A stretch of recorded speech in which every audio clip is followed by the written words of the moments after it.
అది లేదు.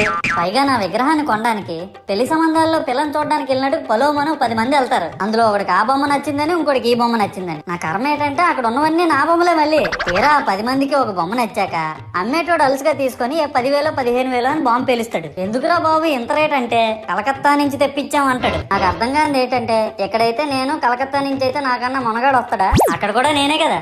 ఇలా నన్ను బజార్లో పెట్టి బేరం ఆడి నా మొహానికి ముసుగేసి వ్యాన్ ఎక్కిస్తారు. ఆ వ్యాన్ డ్రైవర్ గాడు నేను ఉన్నానని కూడా చూడకుండా ఏదో ఆలోచించుకుంటా డ్రైవ్ చేస్తా గతకల్లో గబ్బి గుబ్బి అని తించేసి నా కాల్లో చెయ్యి ఎరగొట్టేస్తాడు. ఈ విషయం చందాలు ఇచ్చిన చిన్నోళ్ళకి తెలిస్తే మళ్ళీ ఇరిగిపోయిన బొమ్మ పెట్టకూడదని ఏ బొమ్మ రాసి కవర్ చేసేస్తారు. సరేలే జరిగిందేదో జరిగింది, నా భక్తులే కదా కూల్ బ్రో అని చిల్లయ్యే లోపు నన్ను పందిర్లో పెట్టి ముసుగు తీసి నాకన్నా పొడుగున్నే సౌండ్ బాక్సులు 2 నా చెవులు పక్కన పెట్టి డీజే గణేష్ బ్రో అని చెప్పి నా పాటలను కూనీ చేస్తారు. సరేలే పిల్లలు కదా ఇప్పుడు కాకపోతే ఎప్పుడు ఎంజాయ్ చేస్తారు, కాసేపట్లో పూజ స్టార్ట్ చేస్తారని వెయిట్ చేస్తా ఉంటే ఆ 5 రూపాయల వ్రతకల్పన బుక్ చూస్తే